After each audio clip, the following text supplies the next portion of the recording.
Lalu penuduh rajin sebut tes DNA sebagai solusi. Mungkin informasi tentang fatwa larangan menggunakan tes DNA untuk nasab yang jauh belum sampai kepada penuduh, yakni Lembaga Internasional Rabita Alam Islami di Hijaz, Darul Ifta Qatar, dan Darul Ifta Mesir yang telah memberikan fatwa melarang isbat nasab jauh melalui tes DNA. Nah, itu isbat nasab jauh dilarang 3 nakobah nasab internasional melalui tes DNA. Masih ngeyel untuk tes DNA? Kita sih mau aja tes DNA. Karena apa? Karena daripada ribut-ribut. Masalahnya nggak seluruh Alawiyyin punya duit untuk bayar tes DNA. Ada juga bahasanya ada yang punya duit untuk keperluan yang lain, seperti itu. Ya kalau bayarin gitu kira-kira mau nggak? Jangan nyuruh-nyuruh tapi nggak mau bayarin. Situ yang perlu tapi situ yang ingin tahu tentang nasab Alawiyyin, tapi situ nggak mau bayarin. Nyuruh-nyuruh tok. Namanya lancang.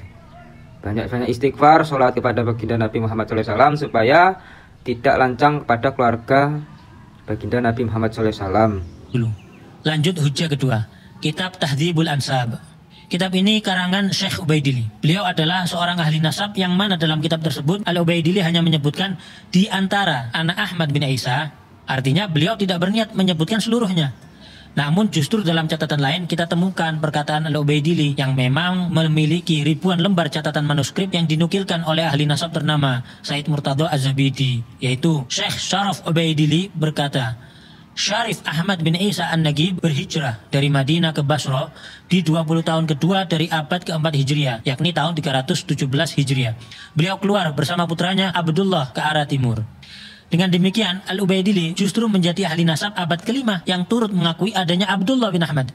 Kami tidak mungkin menerima tuduhan sang penuduh bahwa ahli nasab sekelas Az-Zabidi berbohong dalam mengutip perkataan Al-Ubaidillah tersebut.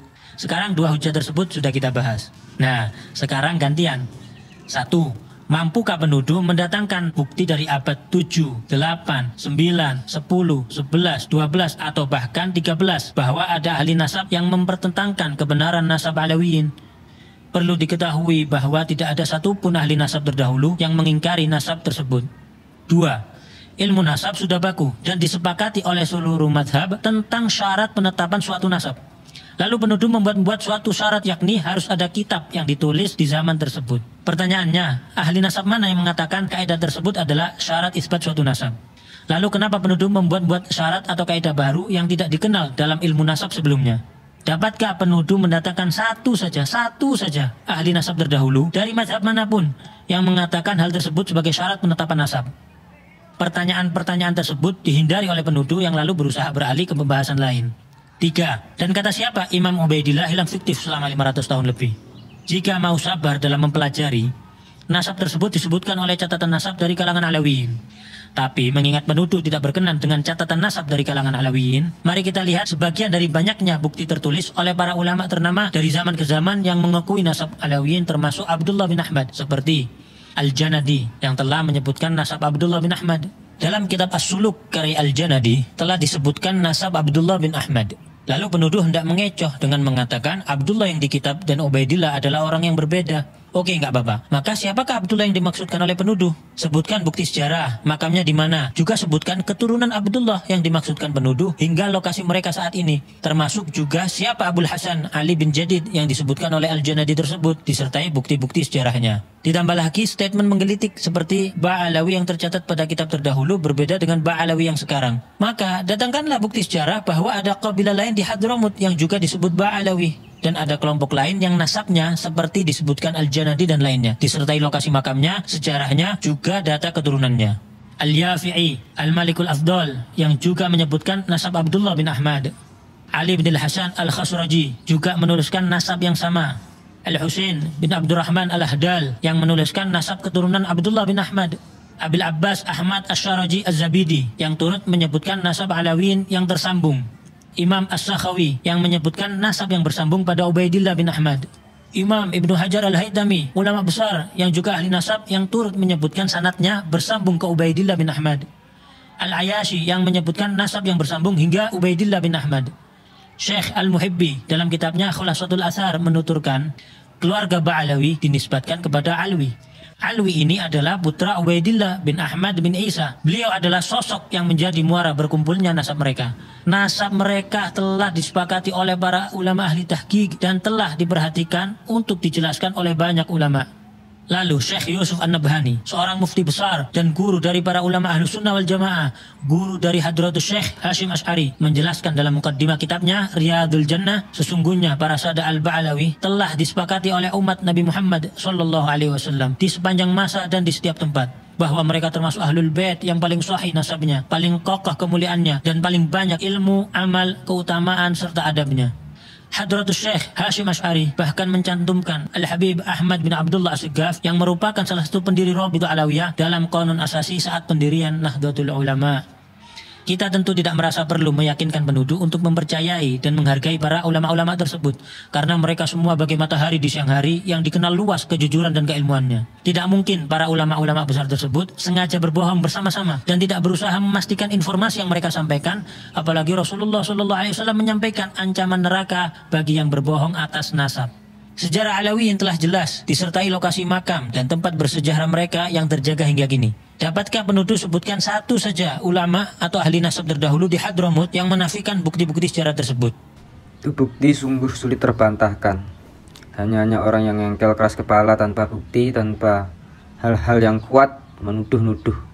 Dapatkah penduduk sebutkan satu saja ulama atau ahli nasab terdahulu di Hadramut yang menafikan bukti-bukti sejarah tersebut? Lalu apakah catatan nasab Rabithah Alawiyah diakui ahli nasab dan Naqabah internasional?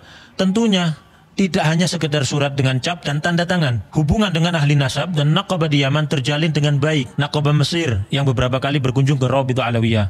Naqabah Al-Idrisi Al-Hasani Libya yang memiliki hubungan baik dengan Rabithah Alawiyah. Syekh Dr. Muhammad Asy-Syuhumi Al-Idrisi bahkan mengatakan, bisa saya katakan bahwa paling bagusnya Rabithah dari semua Rabithah yang mencatat garis keturunan anak cucu Nabi Muhammad SAW, yang paling bagus adalah Rabithah yang ada di Indonesia, yang paling teratur dan paling memiliki kesemangatan untuk memperbaiki, termasuk adanya takrir pengakuan nasab Alawiyin oleh Imam Yaman Yahya Hamiduddin, juga takrir di Hijaz yang terdapat dalam tulisan Syarif Ibrahim bin Mansur Al-Amir. Bahkan Alawiyin beberapa kali dipercaya menjadi pimpinan Naqabatul Ashraf di Hijaz, Makkah dan Madinah hingga masa pemerintahan Utsmani. Alawiyin tidak sedikit pun ditolak atau diragukan untuk memimpin para keturunan Rasulullah di Hijaz atau di Yaman oleh para ulama besar setempat dan para keturunan lainnya. Salah satunya yaitu Al-Habib Alwi bin Ahmad As-Siggaf, mufti mazhab Syafi'i di kota Mekkah pada zamannya, dan pengarang kitab Tarsyihul Mustafidin, salah satu kitab fikih rujukan para ulama dunia termasuk di Nusantara. Lalu penuduh rajin sebut tes DNA sebagai solusi. Mungkin informasi tentang fatwa larangan menggunakan tes DNA untuk nasab yang jauh belum sampai kepada penuduh, yakni Lembaga Internasional Rabithah Alam Islami di Hijaz, Darul Ifta Qatar, dan Darul Ifta Mesir yang telah memberikan fatwa melarang isbat nasab jauh melalui tes DNA. Atau menuduh jumlah keturunan ke-38 sampai 44 sebagai tidak logis. Maka penuduh perlu melihat jumlah keturunan dari jalur keturunan Rasulullah lainnya selain Alawiyin, yang ternyata juga di range yang sama. Karena coba-coba hitung pakai kalkulator, ternyata justru beresiko malah jadi menafikan adanya keturunan Rasulullah SAW. Bukti bahwa nasab tersebut sudah memenuhi syarat syuhrah wal istifadhah juga tidak terbantahkan dengan tidak adanya penolakan dari abad ke abad. Juga diakui oleh para ulama besar dan ahli nasab dari masa ke masa. Tidak disebutkannya sebuah nama pada suatu kitab nasab tidak dapat diartikan orang tersebut tidak ada atau bahkan fiktif, karena terdapat ulama dan ahli nasab thiqah lainnya yang menulis dan menambahkan. Maktab Daimi di dalam Rabithah Alawiyah ditujukan untuk melanjutkan catatan-catatan nasab dari para pencatat terdahulu kalangan Alawiyin untuk diteruskan di Indonesia demi menjaga keberlangsungan dan pemutakhiran catatan nasab tersebut. Jadi, meski didirikan tahun 1928, catatan nasab yang digunakan bersambung sanadnya dari ahli keluarga dan nasab zaman ke zaman. Tentu kita bersyukur kepada Allah Subhanahu wa Ta'ala. Terdapat para kiai, ulama, dan banyak pihak yang berdiri membela para habaib. Jika ada beberapa oknum habaib yang belum mengikuti kemuliaan akhlak dan kesolehan datuk-datuknya, maka kami memohon doa antum semuanya agar Allah Subhanahu wa Ta'ala memudahkan langkah mereka menuju kebaikan. Nasab yang bagus itu bukan untuk membanggakan diri, bukan untuk meremehkan orang lain. Nasab yang bagus itu adalah tuntutan bagi kamu. Kamu harus seperti datuk-datuk kami yang baik, yang soleh.